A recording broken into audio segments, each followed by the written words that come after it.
A couple of weeks back, my wife and I packed up the car and headed out on a long road trip to El Paso, Texas, for a big family reunion. Now here I am, sitting in a hospital waiting room, wishing more than anything that we had just stayed home. How much longer do we have? Sarah asked me, sliding her seat back and pressing her hand against the small of her back, clearly trying to find some kind of relief. Looks like a few more hours, I told her, giving my phone in the cup holder a quick glance before fixing my eyes back on the dark stretch of highway. Do you want to stop again? She shifted in her seat, pulled her hand away from her back, and sat upright again with a frustrated sigh. At 7 months pregnant, no position in that passenger seat was truly comfortable anymore. No, let's just keep going. If we stop again, I'm not getting back in this car. Signal lost, my phone's robotic voice blared. Ah, damn it, I muttered. The thing had been doing that all evening, cutting in and out more often as the miles rolled on. Earlier, Google Maps warned us about an accident on the main interstate, saying it would have cost us at least an extra hour of sitting in traffic. So, we decided to take a detour that wound us through the desert on a narrow 2-lane road. That had been 3, maybe 4 hours ago, it was hard to say. Even before the accident warning, the drive had already turned into an endless blur of brown dirt and gray rocks, broken up only by the occasional bathroom stop. To me, the New Mexico desert felt like America's dirty laundry, and I knew one thing for sure, if I never had to drive through it again, it would be too soon. The sun had slipped below the horizon about an hour earlier, right before the signal really started dropping out, and the monotony of the drive was messing with my head. With the headlights on high beam, all I could see was the black desert swallowing us on both sides, pressing down like a heavy blanket. You got another Red Bull? I asked, trying to stifle a yawn. If I'm gonna make it through a few more hours, I need wings. Sarah twisted awkwardly in her seat, reached into the back, and let out a little groan before handing me a can. Here. It's the last one. Been sitting on the seat, so it's nice and warm for you. Perfect, I said, cracking it open and chugging 3 big gulps. The bitter warmth slid down my throat, and I made a face. Just what I needed on top of all the junk I've been cramming into my stomach the past couple days. If Sarah wasn't pregnant, we could have made the drive from Bozeman to El Paso in 2 days without much trouble. But with her being 7 months along, we had to nearly double the travel time, and even then she was completely miserable. I let out a burp that tasted like truck stop food mixed with stale energy drink, and right then and there, I swore I'd live the rest of my life on nothing but salad and water. A little ways down the road, a broken sign caught our headlights. Turn left here for the Church of Christ. I thought we passed that church already, Sarah said, raising an eyebrow at the weathered sign. Nope, that was the Church of Jesus Christ, I replied. Totally different, I guess. To pass the time, we had turned spotting churches into a game. We saw plenty of generic ones, but after passing a place called the Church of Liberty that had a sloppy Confederate flag painted behind the sign, we kept trying to one-up each other with the most outrageous names. For a while, we sat in silence, letting the low hum of the engine and the robotic signal lost warnings from my phone fill the car. Earlier, when the signal was a little stronger, I checked the route. It showed that we just needed to stay on this road until the end, take a right, and we'd be back on the freeway. So even though the repeated announcements were irritating, I wasn't too worried. That is, until a green sign popped up in the glow of my headlights, freeway entrance, left, 1 mile. Wait, I thought you said it was a right turn, Sarah said, leaning forward and snatching my phone. That's what it showed me last time we had service, I said defensively. We had about 60 miles left, and it showed a right turn. She slid the phone back into the cup holder. How sure are you? Because it's still got no service, and right now those signs are the only real directions we've got. Pretty sure, I mumbled. And just then, another sign appeared, freeway entrance, left, half mile. Or at least I think so. I say we follow the signs, Sarah pressed. I don't want us wandering around lost out here. Your phone could have rerouted without you noticing. Remember what happened last time? And oh, I did remember. A trip to Las Vegas that somehow ended up 4 hours longer than it should have been, thanks to my phone randomly resetting and dragging us down frontage roads and city streets. We would have wasted even more time if Sarah hadn't double-checked the directions on her phone. I was certain I had seen it tell us to head back to the highway with a right turn, maybe 30 minutes ahead at our current speed. But those freeway signs in front of me, glowing green against the desert night, made me second-guess everything. And right then, I made the single biggest mistake of my life. I trusted the sign and cranked the wheel left.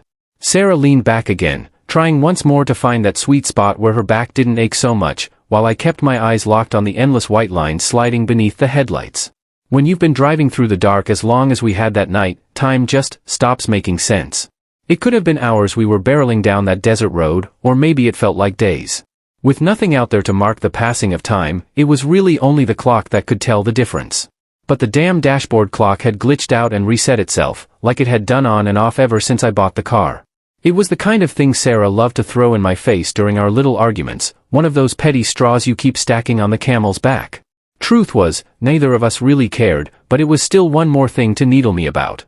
And to make things worse, I was starting to get the sense even the clock couldn't be trusted anymore. The odometer showed we were covering miles, but the clock said only a minute or two had ticked by. Something about it didn't sit right. I finished the last warm sip of Red Bull, grimacing as it went down, and again I swore that after this trip, I'd turn over a new leaf and eat clean. No more junk food and sugar bombs. Just decent food and water. A minute later, my stomach groaned, and I felt the pressure in my bladder hit me like a weight. That last swallow must have pushed me over the edge. Sarah had dozed off, her breathing soft and even beside me. That's when I made the second mistake of the night. I flicked on the hazard lights, eased the car over to the shoulder, and killed the engine. With nobody on the road for miles, I stepped out, unzipped, and took care of business. Honestly, there are few small freedoms better than being a man in the middle of nowhere with a full bladder. When I was done, I zipped back up and climbed into the driver's seat. The noise must have stirred Sarah, because she lifted her head and asked, "Are we there yet?" "Not yet," I told her. "Just had to take a leak." She rolled her eyes, gave me the kind of look only a pregnant wife can give, and shut them again. I turned the key. Click, click, click, click. My stomach dropped. "Oh, hell no, don't do this to me." I tried again. Same lifeless clicking. "Damn it," I whispered, pressing my forehead against the steering wheel. "What is it?" Sarah sat up, her voice sharp with panic. "Battery's dead." "What?" she shot back, suddenly wide awake. "But the car was just running." "Yeah, running off the alternator. The batteries only needed to get the engine going. Once it's started, the alternator powers everything. All we need is a jump to get rolling again. After that, as long as we don't shut it off, we'll be fine." She looked out at the empty desert, her voice rising. "And who's supposed to give us a jump? We haven't seen another car in forever." "Not since we turned back there," I admitted. Her hands clenched on her lap. Shit. Shit, shit, shit. "Stay here," I said, unbuckling. Her eyes went wide. "Where the hell are you going?" "I think I see a sign up ahead," I told her, pointing down the road. "Couple 100 feet maybe. Might tell us where we are, or at least which way to go." She didn't like it. I could see it all over her face, but she didn't argue. "I'll keep my flashlight on the whole time, so you'll know where I am. I'll go there and come right back." She nodded reluctantly. "Unless it's a Denny's sign," I added, trying to lighten the mood. "Then you're on your own." She gave me the finger. I kissed her cheek, smiled, and stepped back into the desert night. The air was cooler now, a sharp bite compared to the scorching heat from earlier. I remembered learning in school how desert animals had to tough it out through wild swings, burning hot during the day, freezing cold at night. I hugged my arms tight to my chest and walked toward the sign. When I got close, disappointment sank in. It wasn't the freeway sign I'd hoped for, it was a splintered wooden board, barely standing, the words "Gomper's Farm" painted in sloppy white letters above a crooked arrow pointing down a dirt path. Off in the distance, past the turn, I thought I saw a faint light flickering. That's when I heard it, a scream, ripping through the still night and freezing me to my bones. "Sarah?" I shouted, spinning around, heart pounding. "Sarah!" I ran full tilt toward the car, flashlight beam bouncing across the asphalt as I screamed her name again and again.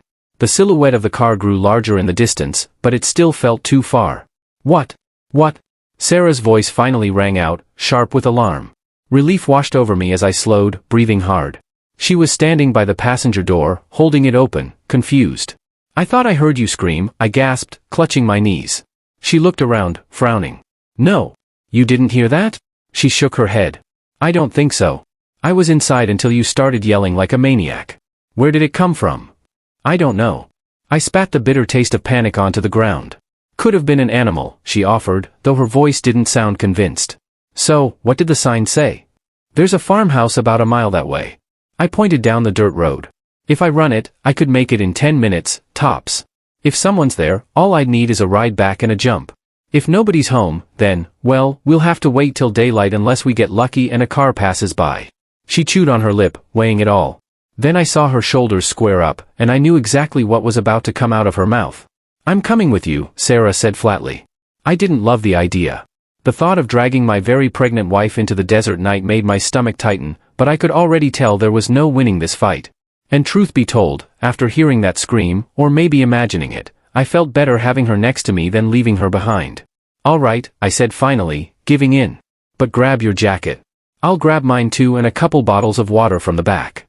A few minutes later we were walking down the lonely road together, our shadows flickering every couple of seconds from the orange blink of the hazard lights. We'd left them on in case a rare traveler passed by, though I figured the battery was probably draining away with each flash. Sarah had been smart enough to scribble a quick note and tuck it under the windshield wiper. She'd written that we were headed to the farmhouse down the road and would be back soon. That way, if anyone happened to stop, they'd know where we were, or they'd just use the chance to rob us blind. At that point, either outcome felt equally likely. The air was cooler now, carrying a faint breeze that tossed strands of Sarah's hair across her face. I zipped my jacket a little higher while she carried the flashlight, its beam bouncing with each step, dancing across the dirt like a restless buoy out at sea. The car was barely aglow in the distance when Sarah suddenly shrieked. The sound was so sharp it nearly made me stumble. "What?" I blurted, my chest lurching. "Over there," she whispered, her hand shooting out past the light. I squinted. "What?" "I don't see anything." "It's gone now." "You really didn't see it?" "No. I was too busy trying not to fall on my face because of you," I muttered. "What was it?" "Eyes," she said quietly. "I saw golden eyes just past that rock." I exhaled hard, shaking my head. "Probably a coyote. They're skittish.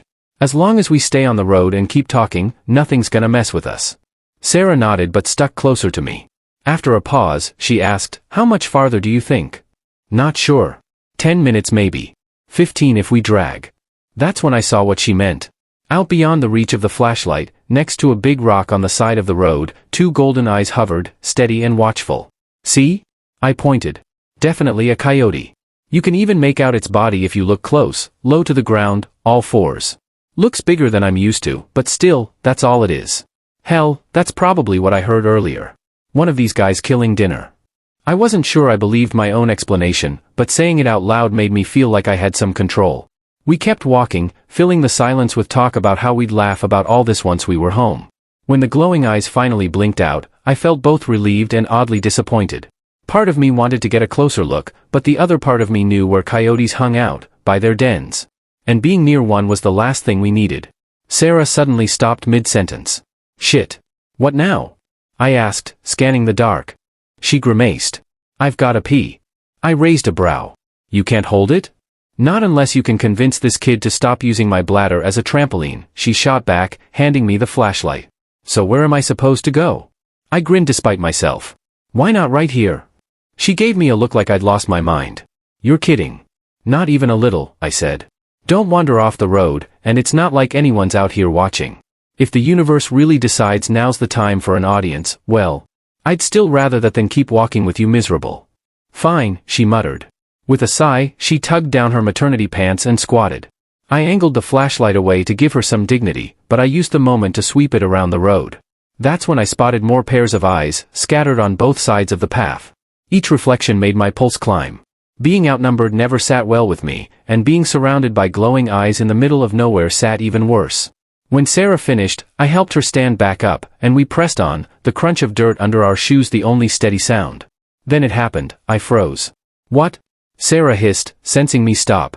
"Shoo," I whispered, ears straining. We started walking again, and I stopped once more. "What is it?" she whispered nervously. "Another scream?" "No," I lied. "Thought I heard a car." "The truth?" I was sure I'd heard something behind us, footsteps on dirt, faint but in rhythm with ours, like whoever or whatever it was stopped when we stopped, and moved when we moved. And right after Sarah had squatted, I'd heard something else, like a wet, sloppy lapping sound. Something licking at the spot where she'd just been. I kept my mouth shut. No point in spooking her. Finally, when the faint glow of the farmhouse appeared ahead, the relief we both felt was nearly overwhelming. We'd been so focused on the glittering eyes stalking us from the dark that neither of us had noticed until then. The light I'd spotted from the road earlier had gone out. The house was small, nothing fancy, but honestly, I had not been expecting much out here in the middle of nowhere. As long as it had 4 walls and a roof, I would have been satisfied. From the outside, though, I figured it had at least a couple of bedrooms. Just behind it, I could make out another building, looked like it might be a detached garage or maybe a big old shed. We got close to the porch, and I was about to climb the wooden steps when Jessica suddenly grabbed my hand. "Wait a second," she whispered. I turned toward her. Her pupils were so wide in the darkness that her eyes looked almost black. "What's wrong?" I asked. "Do you really think this is a good idea?" I sighed. "Jess, if it wasn't a good idea, you could have mentioned that 20 minutes ago." I know, she said, pausing as if she was trying to work up the right words. "I mean, what if these folks are not friendly? We are total strangers showing up in the middle of the night." I shrugged. "Worst case scenario, they tell us to get lost. Sure, they might answer the door holding a shotgun, but honestly, who wouldn't out here?" Jessica gave a nervous nod and swallowed hard, her throat moving up and down in that way people do when they are fighting nerves. I headed up the steps, the wood groaning beneath my weight, while Jessica stayed down on the ground. I raised my hand and knocked 3 times against the storm door. We waited. I listened as closely as I could, hoping to hear movement inside, but there was nothing. What I did hear, though, was a faint sound in the dirt behind us, soft, padded steps, almost like a coyote moving around. I tried to push that thought aside. Coyotes could be nearly silent, which was not exactly comforting. I pulled the storm door open and knocked again, harder this time on the wooden door itself. The sound echoed better, but again, nothing but quiet. "I think we should leave," Jessica muttered. "Something feels off." The knot in my stomach agreed with her, and I actually started to turn when suddenly the door creaked open. "Who's there?" a man's voice called out. He had not bothered to switch on a light inside, so all I could make out was his shadowy figure. The only glow came from Jessica's flashlight, which happened to be shining across my back. "Sorry to bother you, sir," I said quickly. "My name's Daniel Miller, and this is my wife Jessica. Our car broke down a little ways down the road, and we were hoping you might help us get it started." The man muttered under his breath, almost to himself. No. "Excuse me?" I asked, thinking I had misheard. "No, I mean, we cannot get your car going tonight. That will have to wait until morning." "Sir, I really hate to intrude, but we cannot just." Right then, a twig snapped somewhere behind me. The sound was faint, but sharp enough to cut through the quiet. "Come inside, please," the man said suddenly, more forcefully. "You two can stay here tonight." I glanced back at Jessica, and she was already climbing the steps like she had been waiting for the invitation. The man swung the door wider and finally switched on a hallway light. The glow spilled over us, and I felt an immediate wave of relief just seeing the inside lit up. The place looked exactly how I imagined an old farmhouse might look. The furniture had that handmade, sturdy look to it. The wallpaper was striped and faded, probably last updated sometime in the 1970s. Old framed paintings of flowers and country landscapes hung on the walls, and worn rugs covered the wooden floors that groaned at the slightest step. Now I could see him clearly. He was an older man with thinning white hair and a big beard stained yellow around the mouth from years of chewing tobacco. He wore beige long johns under a pair of suspenders, like he had just crawled out of bed. I guessed he was somewhere in his 60s, still solidly built from farm work, but past his best years and leaning into age. He had a shotgun in one hand, which he set down against the doorframe before stepping aside. Then he called into the house. "Martha, put the kettle on. We have 2 staying with us tonight." "Really," I said, starting to protest. "We do not want to trouble you, we can." "I insist," the man cut me off, his voice firm. "The roads are not safe at night. It is too easy to lose your bearings out here." I nodded reluctantly. "Yeah, I guess you are right. We thought we were doing fine until we saw that sign for the highway back there." When I mentioned the sign, his eyes flickered with something I could not pin down. Then it vanished. "The sign," was all he said, nodding slowly as if it carried more weight than I understood. "Do you happen to have a restroom I could use?" Jessica asked, stepping forward. "Yes, down the hall in." He stopped when he looked at her. For a second, something crossed his face, something I did not like. Then it was gone, and he finished, "To the right." Jessica thanked him and made her way down the hall. "We will be in the kitchen," the man called after her. He led me around the corner, where I heard another person moving about, the sound of dishes clinking and the hiss of a gas stove being lit. "My name's Arthur," the man said, pulling out a chair at the kitchen table. "And this here is my wife, Martha." The woman turned around then. She was small, with silver hair tucked under a white nightcap, and she wore a long nightgown. She gave me a gentle smile. "Hello. Did I hear your name is Daniel?" I nodded. "That is right. And my wife's name is Jessica." "They are expecting," Arthur told her. "Oh my," Martha said warmly, her smile widening. "That is wonderful news. How far along is she?" Arthur muttered under his breath, barely loud enough for me to hear, not the word I would use. 7 months, I told her. 7 months? Martha nearly shouted, her face lighting up like someone had just told her the best news she had heard in years. "That is wonderful. Where is your wife now? She is in the restroom, I answered. Oh, I have some things for her, Martha said, smiling kindly before scurrying off down the hall. That left me sitting across from Arthur in silence. After a moment I cleared my throat. Are you sure you really cannot give us a jump tonight? Or maybe even let me use a phone to call someone? Arthur slowly shook his head. No. Ruthie and I never go out after dark, not for anything. And as for a phone, well, we have not needed one for over 20 years. Morning will come soon enough. When the sun is up, I will gladly drive you back to your car and help you on your way. What if we just... Son, Arthur cut in, leaning forward, his voice serious. His eyes had that strange look again, the same one I had caught earlier but could not put my finger on. Later, thinking back, I realized what it reminded me of. My dad had served in Desert Storm, and I remembered him describing the faces of men staring down the barrel of a gun, trying to look brave even though fear was written all over them. That was what Arthur's face looked like right then. You have been with your wife the entire time since your car broke down, right? Yes, I said carefully. Every minute. And even before that, we have basically been side by side for the past 2 days. Good. He sat back in his chair, looking almost relieved. That is good to hear. What exactly are you getting at? I asked. And maybe he would have explained himself, though in hindsight I doubt he could have said much right then. But before I could push him, the kettle on the stove began to whistle. Martha came bustling back, turned the burner off, and poured hot water into 4 mugs. Jessica reappeared a moment later, sliding into the chair beside me. Martha asked if we wanted cream or sugar in our tea, but both of us shook our heads. She brought the mugs over, chamomile, the steam curling upward, and sat down beside Arthur. We have a guest bedroom down the hall you can use, Martha said warmly.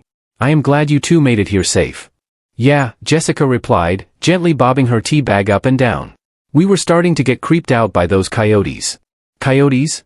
Martha echoed, sounding surprised. Yeah, Ma, coyotes, Arthur said in a tired voice, like this was an old argument between them. I chase them off the chicken coop every other week. You know that. Martha tilted her head. Of course, I just meant I had not seen any tonight. They were definitely out there, I said. We counted at least a dozen sets of glowing eyes watching us along the road. A dozen? Martha asked, raising her eyebrows. That sounds about right, Arthur muttered. They did not try to come after you though, did they?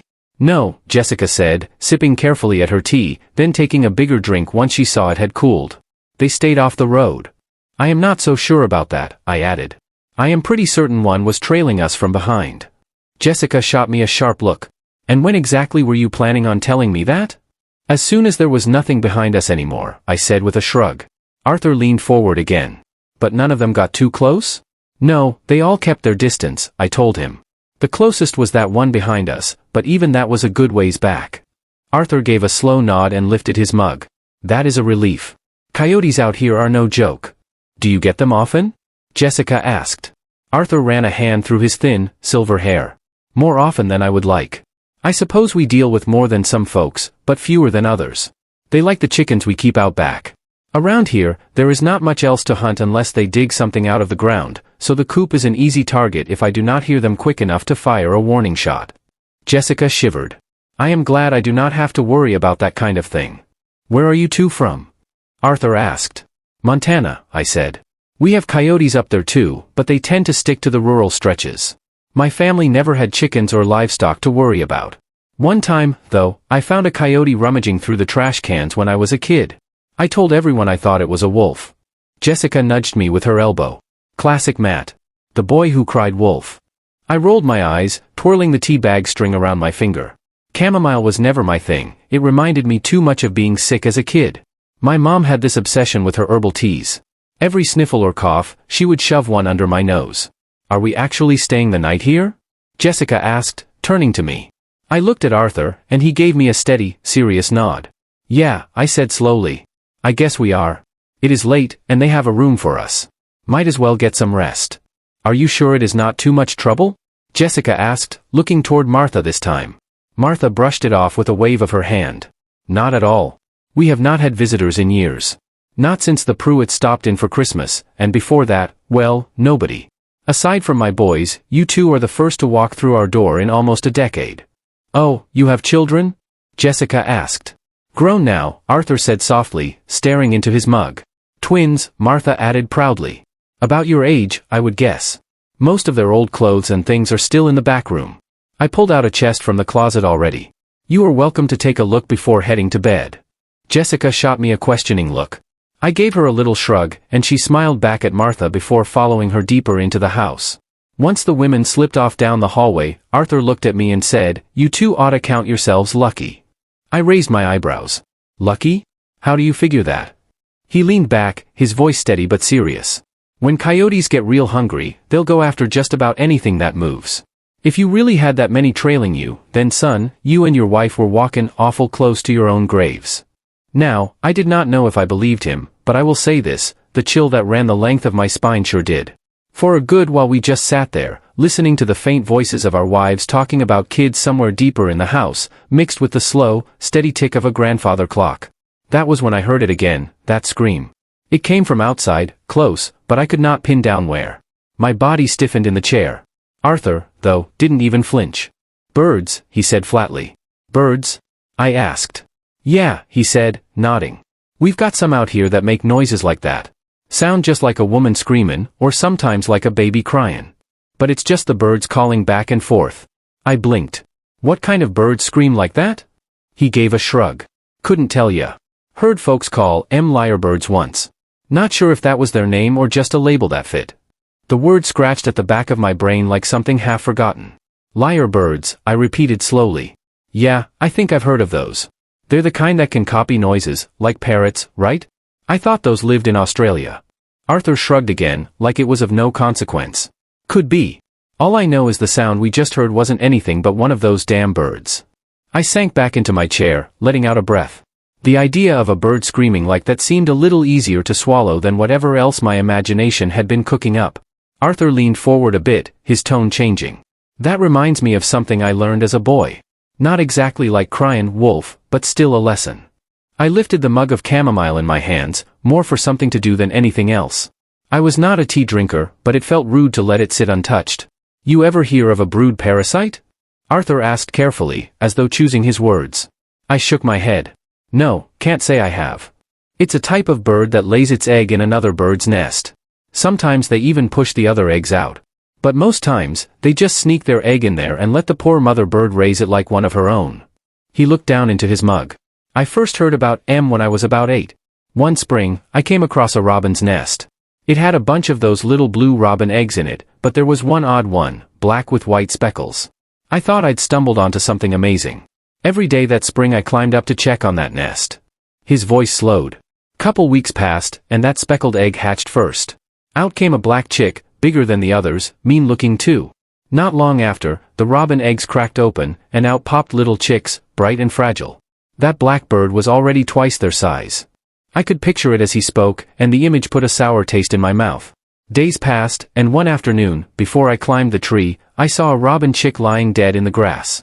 When I got up to the nest, I saw there was only one robin left with that big black chick towering over it. I put the one from the grass back inside, thinking I was helping. His voice hardened. "And you know what that black bird did? Killed it right in front of me. Tore it apart like it wasn't a thing worth a second thought. That was the day my daddy told me about birds that trick other birds into raising their young. I never forgot it." Before I could say anything, a sound cut through the night. This time it was not just a scream, it almost had words in it. I could not make them out, but the voice came from right outside the damn window. Arthur shot up, his whole frame snapping to attention.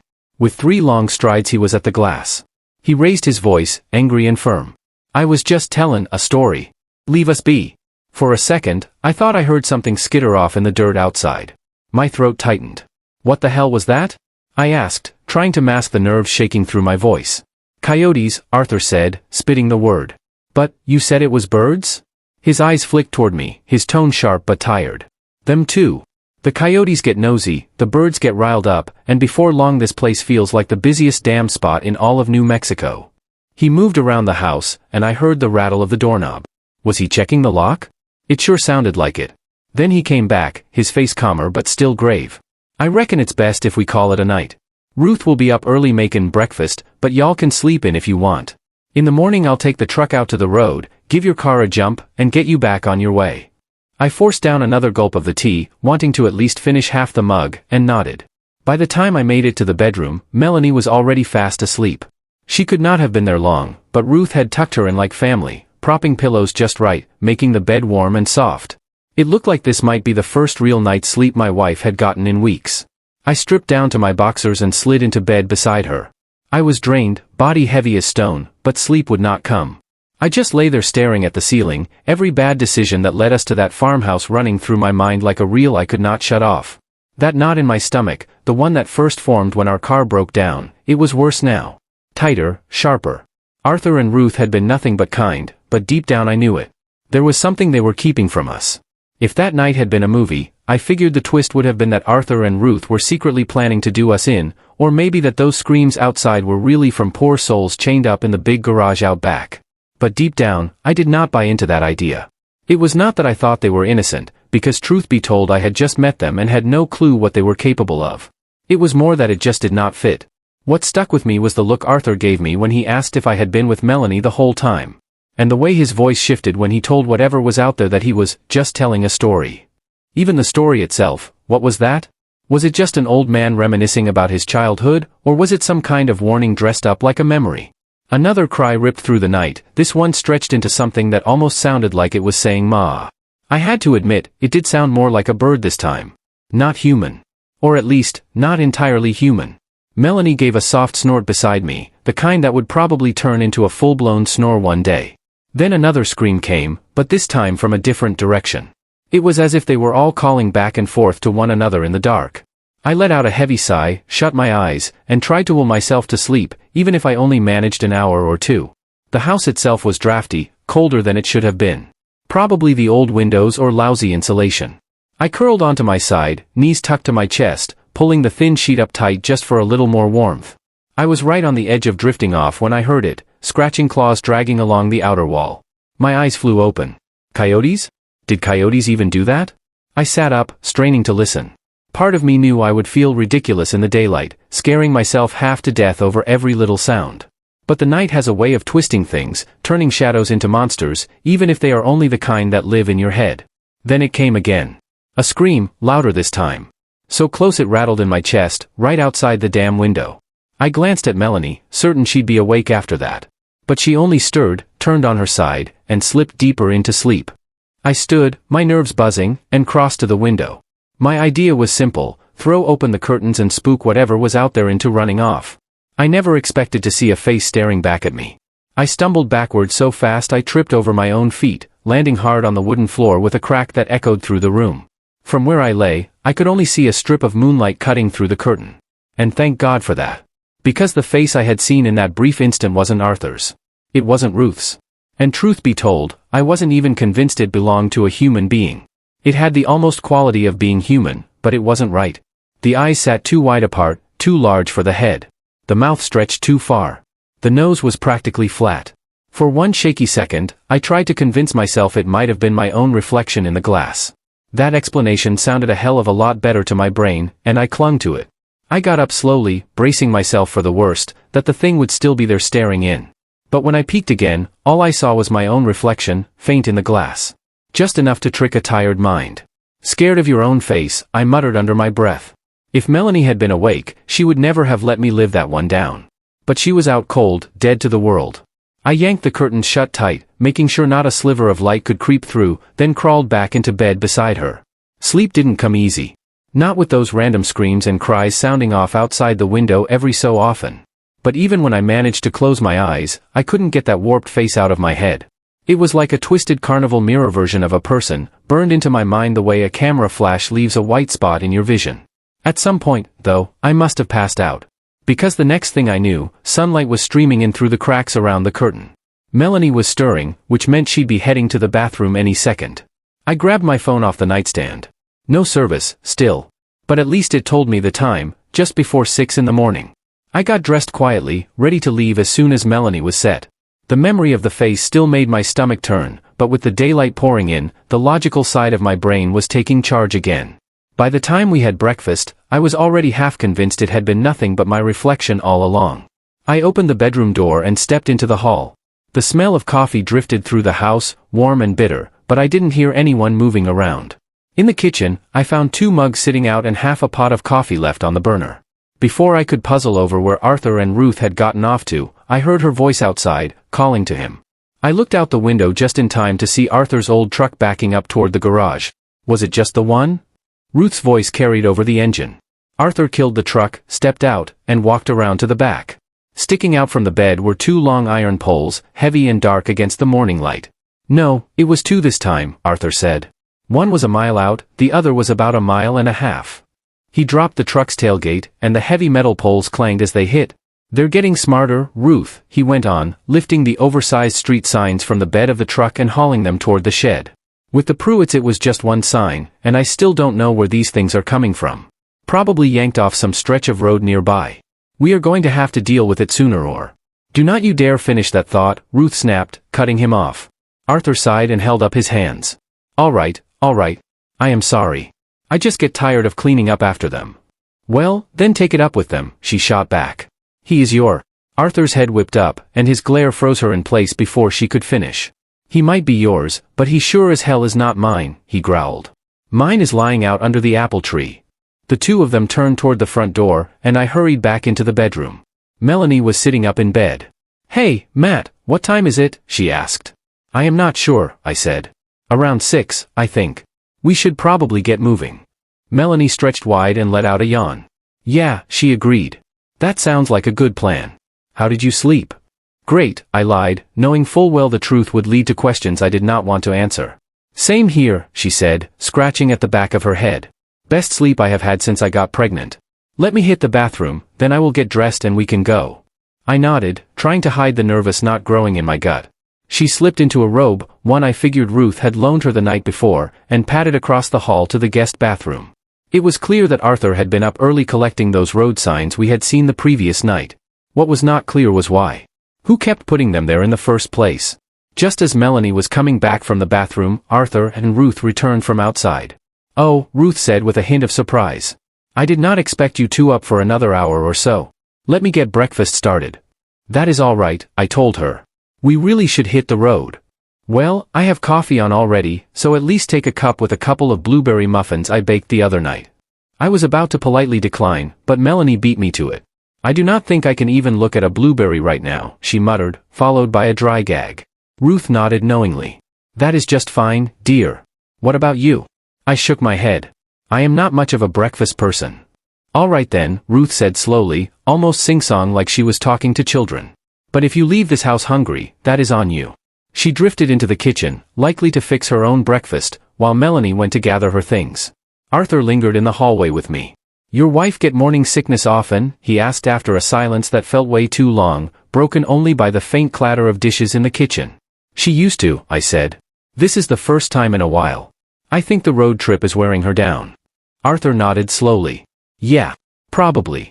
He paused again, then asked, You said you were with her the whole time, right? Ever since your car broke down? Yeah, I answered carefully. Why? He shook his head, like that told me everything I needed to know. All right, Matt, Melanie said, stepping out of the bedroom behind me. I am ready whenever you are. I will grab my keys, Arthur said. The ride back to the car was quiet, nothing out of the ordinary. Melanie slumped in the passenger seat, still struggling to find a comfortable spot, while I popped the hood and hooked the two batteries together. To my relief, the car roared to life on the second try. Thank you for everything, I said to Arthur, slamming the hood shut. Last night would have been a lot worse without you and your wife. I stuck out my hand, and he shook it with the rough grip of a man who had worked with his hands his whole life. There was something else in his eyes, though. Something he wanted to tell me but could not. We broke the handshake, and just as I was about to turn away, he stopped me. Hold on a second, he said. Ruth wanted me to give you this. He disappeared into the truck's cab and came back with a beat-up cardboard box. Some clothes for your little one. Not much, but we sure will not be needing them. I took the box, thanked him, and even though I doubted we would ever use the clothes, I knew there was no polite way to refuse. Thanks, Arthur, I said. One more thing, he added quietly, his voice low enough so only I could hear. I looked up, frowning, searching his face for some kind of joke that never came. Uneasy, I nodded and said goodbye. Arthur stood there in the middle of the dusty road, waving at us until his shape disappeared in the rearview mirror. I never imagined I would come back to Gomper's farm, let alone so soon. But things change, and so do circumstances. It took me nearly a full day just to find the old road the signs had pointed me toward, and by the time I did, the sun was already setting. I turned back to my hotel, unwilling to risk being out there after dark. This time, Melanie stayed home. Her condition had gotten a lot worse since that road trip, and her doctor had her on strict bed rest until the baby came. Her mom was furious about me flying out to New Mexico, even after the little work trip we fed her, but honestly, her disapproval felt like a small price to pay for what I was hoping to find out from seeing Arthur and Ruth again. I steered my car down the dirt road, following the lone street sign still pointing toward Gomper's farm. I was hoping, praying almost, for some kind of answer about what had happened to us not long after we'd returned home. Arthur's pickup was already parked by the house when I pulled up. I parked next to it and got out. For a moment, I stood there, waiting, half expecting to hear those strange bird calls again, the ones that had sounded like people screaming. But the air was silent. Nothing but the wind. I walked to the front of the farmhouse, ready to knock like I had just weeks before, but I did not need to. The front door stood wide open. Dirt was scattered across the entryway floor, the way it gets when a door's been open too long. I stepped up to the threshold, my mind flashing back to the face I'd seen in that window at night. But it was daylight now, and daylight has a way of making you feel braver. "Hello?" I called out. "Arthur? Ruth?" No answer. I stepped inside. The first thing I noticed was that the shotgun Arthur had once kept propped against the wall by the door was gone. "Hello?" I tried again, louder this time. "Is anyone here?" Silence. I moved through the house carefully, keeping my steps light. The last thing I wanted was to scare somebody into filling my skull with buckshot. But the longer I moved, the clearer it became, I was completely alone. The kitchen was neat, except for a couple of plates in the sink crusted with old food. They could have been from last night, or maybe longer. The bedroom where Melanie and I had stayed was exactly as we'd left it. I called out again as I climbed the stairs toward the part of the house I hadn't seen before. At the top, 3 doors lined the hallway. I chose the first and opened it. It was a little boy's room, frozen in time like a museum display. Toys, books, and decorations from decades ago filled the space. Judging by the bed size and the colors, he must have been about 6. Above the bed, painted in big block letters, was the name, Jonathan. The next door led to a bathroom covered in yellow daisy wallpaper. I opened the last door and 2 things hit me at once. First was the sight of Ruth Gomper lying in bed, wearing a nightgown, looking for all the world like she'd passed peacefully in her sleep. Second was the stench, foul, heavy, and clinging, like death itself. It was clear she'd been dead for days, maybe since shortly after Melanie and I had left. But Arthur was nowhere to be found. I went back downstairs and out the front door, grateful to breathe fresh air again. I circled around the side of the house, calling Arthur's name, but got nothing back. I checked inside the big shed. There were the same road signs Melanie and I had seen that night, plus a new one, freeway entrance, left, 1 mile, identical to the first. I flicked on the flashlight on my phone and held it up for a better look. Old farm tools were scattered everywhere, but what caught my eye was in the back corner. It looked lived in. I walked closer and saw a crude bedroom setup, a rusty bed frame with a torn mattress, surrounded by a scattering of chewed-up toys. Above the bed, in block letters like the boy's room inside, was the name Christopher. I took another step, curious, and felt something under my foot. I knelt down and pulled at the dirt, uncovering a chain. As I lifted it, more of the chain came up until I saw it was bolted to a heavy metal pole beside the bed. I followed the other end and found a broken shackle. My stomach turned. I dropped the chain and let it rattle back into the dirt. Whatever this was, I knew Arthur wouldn't want me here. I moved through the rest of the yard, scanning for any sign of him. My eyes caught a shape under a tree in the distance. I remembered what Arthur had told Ruth weeks earlier, "Mine's under the apple tree." Maybe this was the tree he'd meant. As I got closer, the shape came into focus. It was a man, sitting slumped against the trunk. "Arthur!" I called, breaking into a jog. "Arthur, I really need to." I stopped. It was Arthur. But he would not be answering anything now. The top of his skull was gone, and his body slumped forward, still leaning on the shotgun barrel in his mouth. His arms and chest were marked with deep bite wounds and scratches, like maybe this was the least painful way out he could find. Beside him stood a wooden cross, the name, Jonathan, carved across the beam. He had said his was under the apple tree. He had meant his son. Which only left the question that had driven me here, a question that might never be answered. What happened to the other boy? I noticed a piece of paper sticking from Arthur's fingers. Kneeling down, I pulled it free, hoping for some kind of note. Something that could explain even a part of what had happened here. It wasn't a note, but a photograph, one that had to be at least 25 years old. A younger Arthur smiled back at me, holding a 5-year-old boy on his hip, the child grinning wide and wearing overalls just like his father's. Next to them stood a younger Ruthie, and beside her another child, far larger than the first, whose face had been violently scratched out. My stomach twisted as I stared at the second boy. The shirt he wore was one of the ones we'd been given in that box of old clothes, but even with that, something about him was wrong. His arms and legs were slightly off, his fingers too long, his torso too thin. It was the same body I'd glimpsed the night we stayed here, when I'd opened the curtain, the body of a creature trying to look human but missing the mark. I placed the photograph back into Arthur's dead hand and turned toward my car. Melanie hadn't been right since that night. She'd grown sicker and sicker by the day. Her OBGYN had insisted we come in to make sure everything was okay, and that was when we found out. Melanie was pregnant with twins. The doctor said it was rare but possible to miss a second child on the ultrasound, but I knew better. The pieces started falling into place over the next few days, which is what brought me back to New Mexico hoping Arthur or Ruthie could help us. When we'd left that day, Arthur had said something I hadn't taken seriously at the time: if she has two, take the little one and run. Those words echoed in my head as we went through the box of clothes Ruthie had given us. The baby clothes mostly came in pairs, which made sense, since we knew they'd had twin boys, but there was always one outfit far larger than the other. That was when I started wondering why Arthur had told me to take the little one and run. What had happened to his little one? And why had he been so concerned about me leaving Melanie alone that night? He'd asked me at least twice, like it was vitally important. I'd shrugged it off, not realizing I had left her alone, just once, when I jogged out to get a better look at the street sign. Right before I heard her scream. She doesn't remember it, but I believe that's when that thing, Christopher, got to her. Arthur had warned me about the birds that lay their eggs in another bird's nest. He'd even called the things making those terrible noises birds, and I hadn't made the connection. He was trying to warn us about Christopher and however many others like him were living at the farm, about the dozen or so pairs of eyes that had followed us up the trail to the house. Those things didn't like that and stopped him. They had cried out in the dark outside the window while he told me about the brood parasite birds, the ones who mimic the cries of children. They didn't like it because by then they had already laid their egg, leaving only a faint white scar encircling her navel, almost gone now, and they didn't want us to know. I wondered if Arthur had killed Christopher before taking his own life.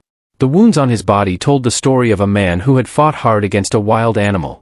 I could only imagine it had been the creature born from Ruthie's womb alongside his son. He'd told me that as a boy he'd watched a blackbird tear another bird to pieces, and I couldn't help thinking the same thing had happened to his son at the hands of the other. If that were true, the only thing standing between Arthur and redemption for his son had been Ruthie, and with her gone, vengeance was all he had left. I could picture him finding her dead, setting out to avenge his only son after all these years, only to realize the fight was one he could no longer win. He'd taken his gun outside to hunt the beast, perhaps killed it, then crawled his way up to where his son lay and turned the gun on himself before his wounds could. Or maybe not. There was no way to be sure. I got back to my car and climbed into the driver's seat. My hands shook as I turned the key and started back down the road. My phone found service for just a moment. 3 missed calls, 2 from Mel, 1 from her mother. A text message, 2, it's happening. I was about to be a father. I slammed my foot on the gas, speeding toward the main road, stopping only to make the turn at the now-defunct sign that read Gomper's farm. As I made the turn and the sound of the engine dipped low enough, I thought I could hear a cry carried on the air. The sound was almost human. Maya.